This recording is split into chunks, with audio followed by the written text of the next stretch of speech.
KMNO4.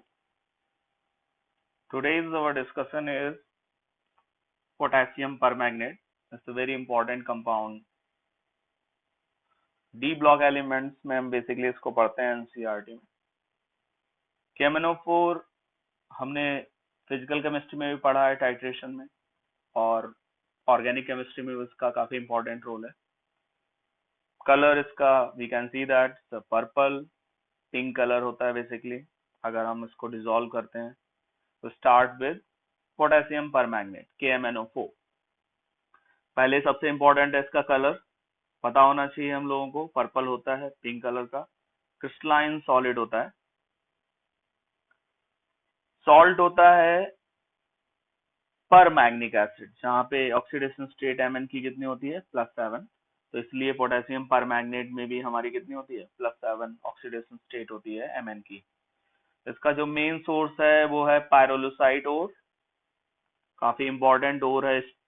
Basically हमारा steel industry में use होने वाला. आयरन में Mn मिलाते हैं. इंडिया 6 नंबर पे आता है इसके प्रोडक्शन में. हमें शॉर्टेज होने वाली है इसकी. इसका जो मेन अगर हम बात करें वर्ल्ड लेवल पे, सबसे पहले अफ्रीका, साउथ अफ्रीका है, देन चाइना, देन ऑस्ट्रेलिया. तो अगर हमें जरूरत पड़ेगी हमें वहां से मंगाना पड़ेगा. ये पायरोलुसाइड ब्लैक टू ब्लूइश ब्लैक होता है इसका कलर बेसिकली.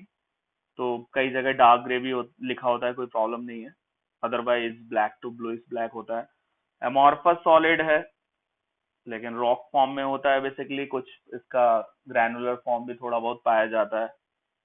टेट्रागोनल, ये हमारा इंपॉर्टेंट है solid state point of view से. टेट्रागोनल होते हैं. रटाइल स्ट्रक्चर होता है इसका, अभी डिस्कस करेंगे थोड़ी देर के बाद. वैसे मेनली सॉलिड स्टेट में करते हैं लेकिन आइडिया होना चाहिए क्योंकि MnO2 बहुत इंपॉर्टेंट है हमारे लिए. वापस आते हैं KMNO4 पे. MnO2 पे दोबारा हम लोग चलेंगे. अभी उससे पहले स्ट्रक्चर डिस्कस कर लेते हैं हम. Chemical bonding point of view से इंपॉर्टेंट है. K+MnO4- सिंपल दिख रहा है हमको. किसका हाइब्रिडाइजेशन sp3 होना चाहिए था, क्योंकि 4 बॉन्ड्स हमें दिख रहे हैं यहाँ पे, सिग्मा बॉन्ड्स. लेकिन हम बोलते हैं जब ऑब्जर्व करते हैं मॉडर्न टेक्नोलॉजी से, तो sp3 की बजाय वो D3S मोर डायरेक्शनल होता है बेसिकली. और रीजन उसका समझ सकते हैं. Mn+7 में हम बोलते हैं एक भी इलेक्ट्रॉन नहीं होता है. एक भी इलेक्ट्रॉन नहीं होता है तो फाइनली क्या करता है वो, एक s और 3 d ऑर्बिटल लेता है. p ऑर्बिटल बाद में लेता है क्योंकि उनकी एनर्जी हाई है. 3d खाली है. तो हमेशा याद रखना है ये थोड़ा सा डिफरेंट है नॉर्मल से. इसका हाइब्रिडाइजेशन sp3 की बजाय D3S होता है, जहां पे अपन कौन से D यूज करते हैं, अपन 3 जो प्लेनर वाले हैं वो यूज करते हैं, x y y z और zx. तो ये पहली इंपॉर्टेंट चीज है स्ट्रक्चर में समझने के लिए हमें, कि हाइब्रिडाइजेशन टेट्राहेड्रल होना चाहिए था, sp3 होना चाहिए था, लेकिन वो है D3S. ओके, वापस आ गए हम लोग. जो मैं बता रहा था तुम लोगों को, MnO2. बेसिकली MnO2 का रटाइल स्ट्रक्चर होता है सॉलिड स्टेट में. हमारे लिए इंपॉर्टेंट है ये रटाइल स्ट्रक्चर. केवल MnO2 का नहीं होता, SnO2 का भी होता है. टिन स्टोन जो सोर्स ऑफ हमारा क्या है, टिन है. और TiO2 मेनली जिसको रटाइल बोला जाता है. इन सबके स्ट्रक्चर सेम होते हैं MnO2 जैसे, पायरोलुसाइड जैसे. इसमें जो रेड दिख रहे हैं वो हमारे ऑक्सीजन है. तो ऑक्सीजन की अगर बात करें तो 2 इनसाइड हैं, ऊपर और नीचे वाले 4 हाफ हैं. तो अगर हम ऑक्सीजन एटम कैलकुलेट करें तो क्या होगा, 2 जो ये वाले ये वाले हमारे हैं ये शेयर्ड हैं. तो 4 इंटू हाफ, आधा कॉन्ट्रीब्यूशन, प्लस 2 कंप्लीटली इनसाइड, ये 2 हमारे कंप्लीटली इनसाइड हैं. तो टोटल कितने हो गए 4. अगर Mn की बात करें यहाँ पे, तो Mn कॉर्नर्स पे हैं. तो वी नो दैट कॉर्नर्स पे क्या होगा कंट्रीब्यूशन. अगर हम बात करेंगे यहाँ पे तो कितना आ जाएगा हमारा, 8 इंटू 1/8, प्लस एक पूरा इनसाइड अंदर है, देखो पूरा अंदर है, तो +1, टोटल 2. तो कितना आ गया ये Ti2O4. यहाँ पे Mn है तो बेसिकली कोई प्रॉब्लम नहीं है, सेम स्ट्रक्चर होते हैं. तो ये हो गया Mn2O4. Finally we will get MnO2 whole twice. तो मतलब per unit cell 2 formula unit होंगी किसकी, MnO2 की. तो ये इंपॉर्टेंट है. IIT में बहुत पहले आ भी चुका है रटाइल स्ट्रक्चर के बारे में. और जो पायरोलिसाइट है उसका स्ट्रक्चर भी सेम TiO2 की तरह होता है. तो पोजीशंस पता होनी चाहिए यहाँ पे. ऑक्सीजन 2 इनसाइड हैं, 4 अप एंड डाउन फेज पे हमारे हैं, और बाकी कॉर्नर्स पे हमारे मैग्नीज है। ओके, आफ्टर पायरोलिसाइड जो बताया और है हमारा, तो सोर्स जो प्रिपरेशन होगी वो MnO2 से होगी, एक ऑक्सीडाइजिंग एजेंट लगेगा, KOH दे सकते हैं, तो वाटर निकलेगा, K2CO3 अगर यूज करोगे तो CO2 गैस रिलीज होगी। सिंपली समझ आना चाहिए। इसकी जगह हम लोग HNO3 भी यूज कर सकते हैं, कई जगह KNO3 भी यूज होता है, कोई प्रॉब्लम नहीं है, सोर्स ऑफ ऑक्सीजन है, कोई भी ऑक्सीडाइजिंग एजेंट अपन यूज कर सकते हैं यहाँ पे। फर्स्ट स्टेप में +4 से ऑक्सीडाइज हो जाएगा, +6 में चला जाएगा, सीधे +7 में नहीं जाता। सेकेंड स्टेप में +6 को अपन HCl की प्रेजेंस में ऑक्सीडाइज करेंगे, तो क्या हो जाएगा सिंपली हमारा, यहाँ पे ये डिस्प्रपोर्शनेट हो रहा है, देखो +6 से +7 और +4 में जा रहा है। डिस्प्रपोर्शनेशन भी हो सकता है, या अपन कोई ऑक्सीडाइजिंग एजेंट भी यूज कर सकते हैं, Cl2, ओजोन, CO2, ज्यादातर हमें यही रिएक्शन मिलती हैं। दोनों प्रोसेस समझ आने चाहिए प्रिपरेशन के लिए। K2MnO4 को हम लोग क्या कर सकते हैं, डिस्प्रपोर्शनेट कर सकते हैं, या हम सीधे ऑक्सीडाइज करके KMnO4 कन्वर्ट कर सकते हैं, green colour will convert into purple. तो कंफ्यूजन नहीं होना चाहिए कलर में। तो that was the preparation of KMnO4। अब रिएक्शंस की बात कर लेते हैं जो इम्पोर्टेंट है। तो सबसे पहले हीटिंग आती है। हीटिंग अगर डायरेक्टली ऐसे हीट कर देंगे अपन, तो हमें क्या मिलेगा वहां पे, K2Mn, again disproportionation reaction, +7, actually not disproportionation, ये क्या हो रही है, ऑक्सीजन निकाल रहा है, तो बेसिकली ये रेडॉक्स है, जिसमें क्या हो रहा है, Mn 2 स्टेट में जा रहा है, तो ऑक्सीडेशन नंबर, अगर ये हमारा मोल कॉन्सेप्ट का क्वेश्चन होता तो काफी ट्रिकी बन जाता वैलेंसी फैक्टर निकालने के लिए। टोटल अगर हमें निकालना हो तो हम कह सकते हैं यहाँ पे क्या होगा, ये 1, 1 मोल यहाँ पे गया, और ये कितना होगा यहाँ पे चेंज हुआ 3 का, टोटल चेंज कितना हुआ 4 का, मॉलिक्यूल कितने हैं 2, तो इसका वैलेंसी फैक्टर इस केस में कितना होगा, 2। काफी इंटरेस्टिंग है, समझ आना चाहिए। ऑक्सीजन माइनस, यहाँ पे -2 से 0 में जा रहा है, तो Mn रिड्यूस हो रहा है, ऑक्सीजन ऑक्सीडाइज हो रहा है। दूसरा, अगर KOH के प्रेजेंस में करोगे तो कोई प्रॉब्लम नहीं है, O2 गैस निकल जाएगी बेसिकली, और यहाँ पे हमारा +7 से सिंपली किस में कन्वर्ट हो जाएगा, +6 में कन्वर्ट हो जाएगा। बेसिक मीडियम में जब KMnO4 एक्ट करता है तो +6 फॉर्म में जाता है, हम लोग बाद में डिस्कस भी करेंगे। दो इंटरेस्टिंग है, सल्फर और चारकोल के साथ, ये एज एक्सप्लोजिव वर्क करता है, क्योंकि KMnO4 से source of oxygen, oxygen sulphur को ऑक्सीडाइज करके SO2 में कन्वर्ट कर देगा, चारकोल को CO2 में कन्वर्ट कर देगा, तो वॉल्यूम सडनली बहुत ज्यादा एक्सपैंड कर जाएगा, तो वो ब्लास्ट हो सकता है। तो हम बोलते हैं sulphur with charcoal in KMnO4 act as explosive.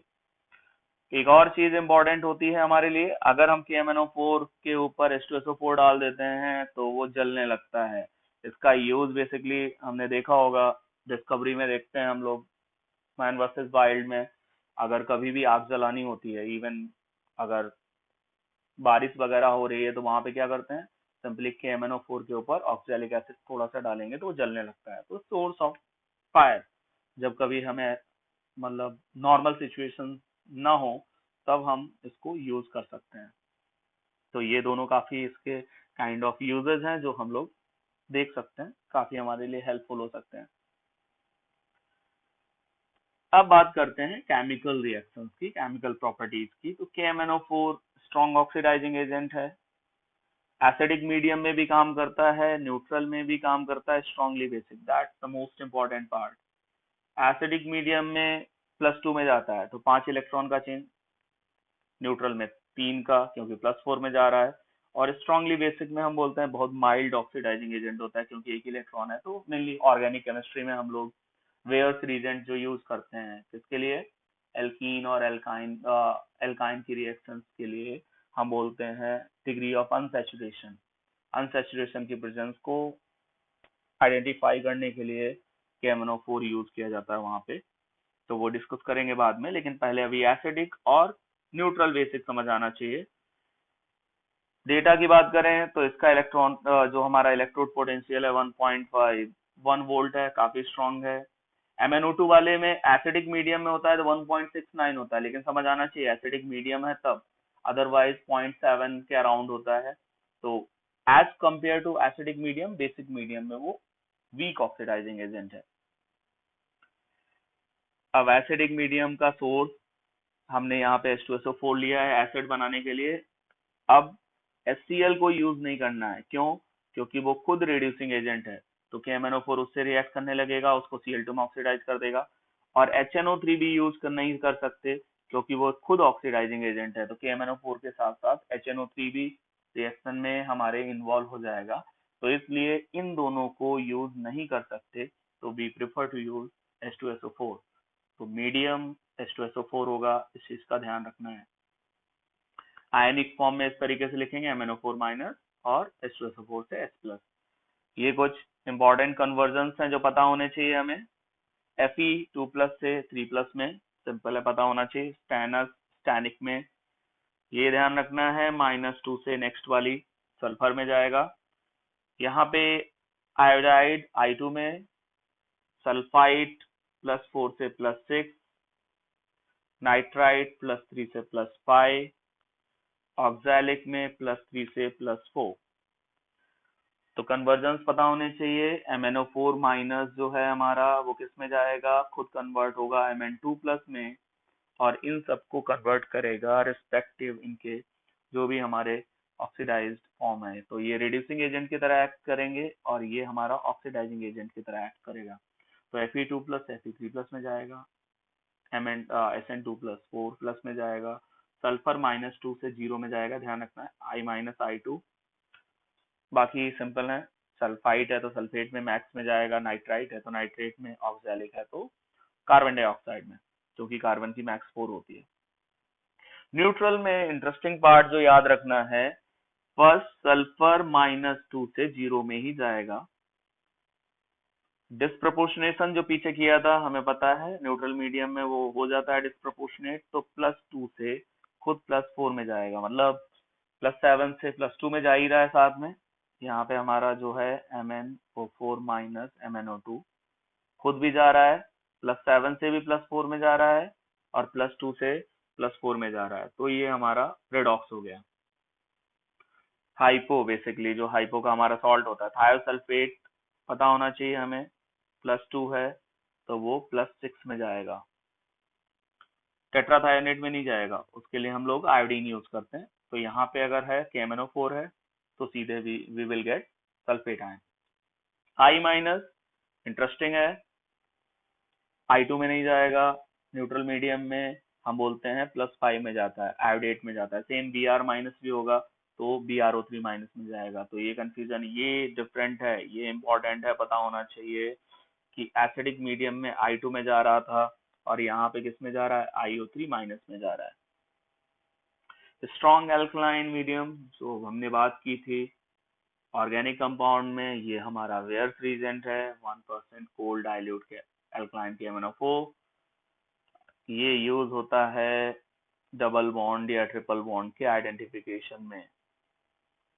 Simple C reaction होती है, डबल बॉन्ड या ट्रिपल बॉन्ड है तो हमें क्या मिल जाते हैं, OH मिल जाते हैं, विसिनल डाइऑल।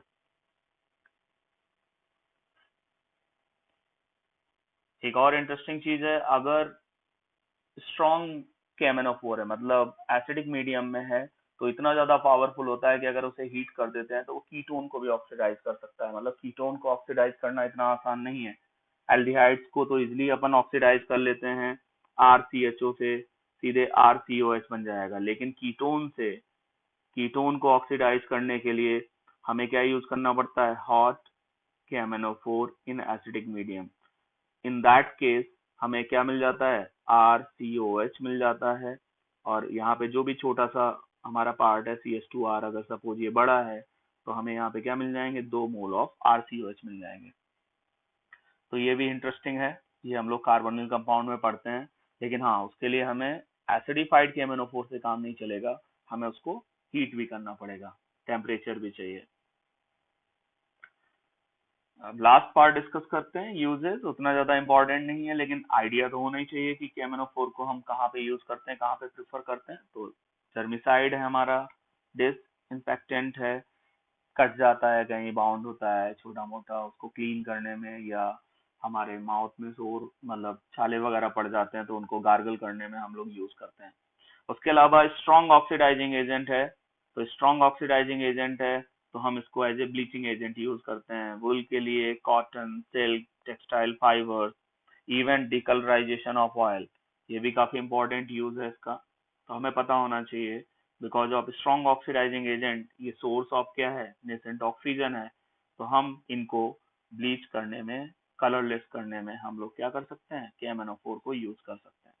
तो ये हमारा डिस्कशन था KMnO4 का। पहले पायरोलिसाइड से उसका प्रिपरेशन, फिर हीटिंग, एंड देन तीनों मीडियम में जो उसकी केमिकल प्रॉपर्टीज हैं, एसिडिक, बेसिक और एल्कलाइन मीडियम में, एंड फाइनली यूजर। तो यहाँ पे इंपॉर्टेंट था एक उसका हाइब्रिडाइजेशन, एक पायरोलिसाइड का स्ट्रक्चर। तो दिस वाज KMnO4। इजी है, क्विक रिवीजन कर सकते हैं। Thank you very much.